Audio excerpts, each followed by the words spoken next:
Hello everyone, it's your sister Roland, and all I need is a few minutes to talk about these two people here on my screen. They are YouTubers, and their channel name is Jin and Juice. And we have on my left, the lady's name is Sarah Rose, and we have on my right, the guy's name is Gohan. So they were married.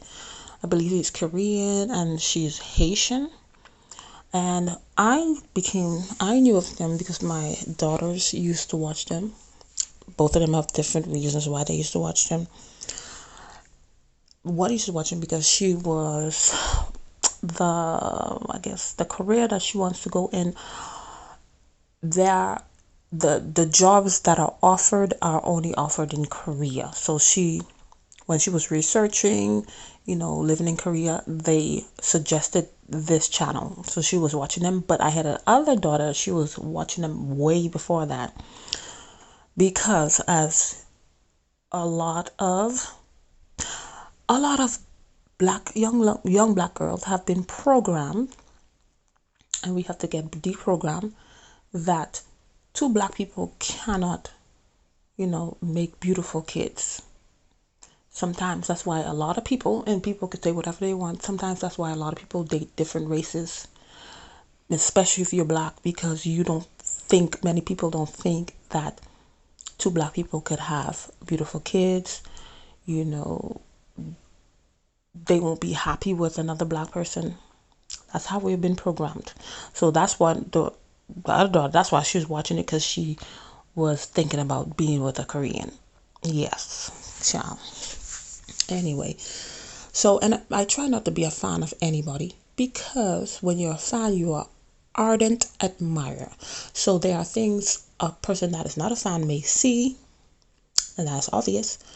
Another person may not see that, who is a fan. So this is a picture of how they first met. They was explaining how they first met. And even when my daughters used to watch it, I was always say, why are you guys always watching them? I didn't understand. Now I understand a lot of stuff. But anyway, even in this video, they was saying how they met. It was like, just explaining the story. It was not like, I don't know, it was kind of weird, because while she was talking, he probably was looking at the comments, but it was like no engagement between them when both of them was telling their stories. And he's from a Korean culture, well, Asian, let's say Asian. A lot of Asian cultures, they have certain, with the males, there's certain women with certain aesthetics that they date and eventually marry. And not putting anybody down, but Cyrus does not meet those aesthetics. But when he saw her, he saw her, and then he decided to go with her, even though that's not what people from his culture do. So maybe it was in a form of rebellion, maybe it was to fulfill a fantasy, maybe it's to fulfill a fetish. Only him knows. But majority of the times, those relationships don't have a solid foundation to stand on. And even her, if she's Haitian, I believe she's Haitian, sometimes even hate, not only Haitians, but black women, they put in your mind that two black people cannot get together, and you can't, especially with kids, if you're reproducing, you cannot have beautiful kids. I've heard people said that to me. I've heard other people said that to other young girls. They have said this, that you have to get somebody of another race so you could have beautiful kids. I've heard this. And sometimes many young women get into certain relationships. They don't vet the person. They just see, hey, this person like me, they have another race, and and they don't think. And then they just dive into this relationship with no solid foundation, and they build in these relationships on sand and leaves. And if it was on a rock, at least it will stand a little bit. But it's built on something that is not solid. So there has been allegations that she was in a sense putting hands on him. He may have been putting hands on them. I don't think they was. You people will, in reality, people will never know, because the truth, for you have to hear from her side, his side, and in between there lies the truth. But I remember in this video where they was telling she was, you know in a sense, playfully putting hands, and this is what a lot of women need to stop to do. Needs to stop doing. Put y'all too comfortable putting your hands on these men, even in playing. You need to stop that. And I've seen, and you have to you have to raise your daughters to stop that also, because when I go pick up my daughters from school. Now school is closed, but when I used to pick up my daughters and then school would be out, sometimes she takes a while to come because she has a long way to walk. I would see these young girls the boy would tell them something, bop. The boy say something, boom, hitting. I mean, it's ridiculous.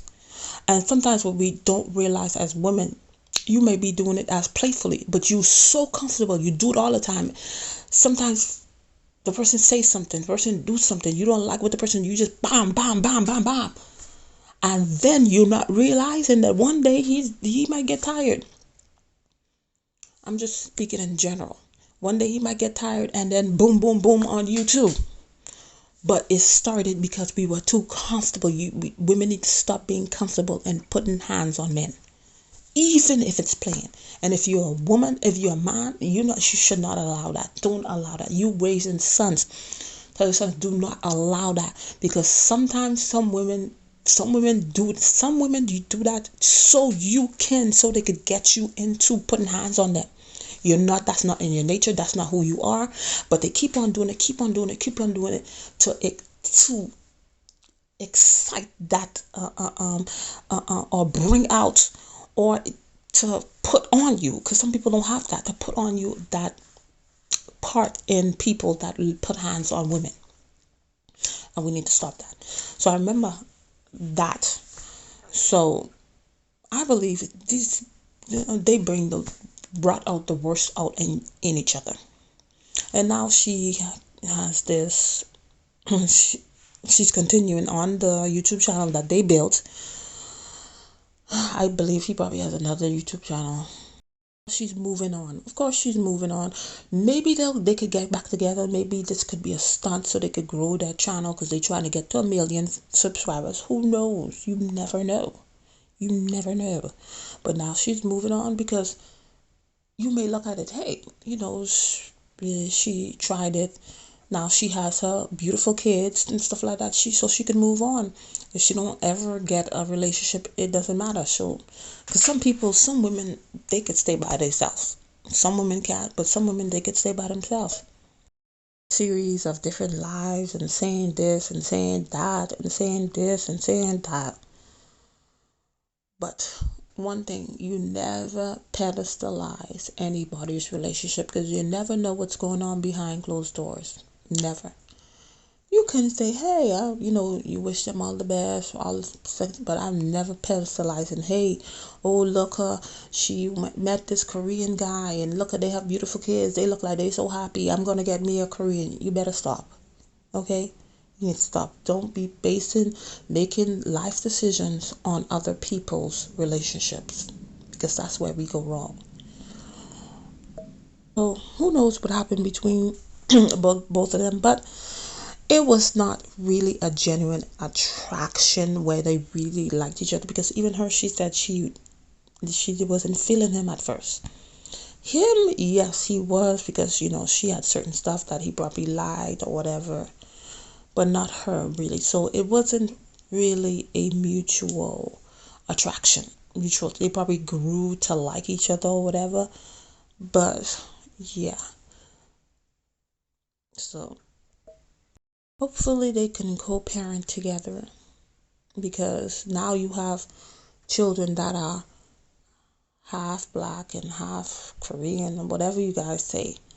So you have to be able to co-parent, have a healthy co-parenting relationship, because that child needs to know their Korean side of the family and Of course, also yours. The children are going to be with their mom, but they need to know that part because that's who they are. And sometimes we don't even think about that stuff. If it was um,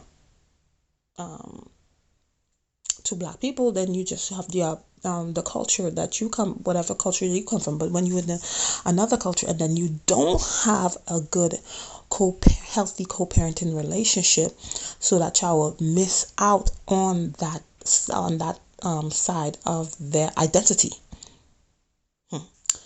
So anyway, and this is the conversations I have to keep on having with my kids because the stuff that's influencing our children.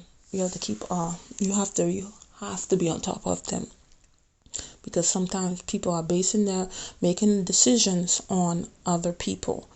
That could be an exception. You don't know if it's gonna work out for them. It worked out for them. You don't know if it's gonna work out for you. So you can't be making your life decisions on other people's experiences. Anyway, thank you for watching and I'll see you in another video. Bye.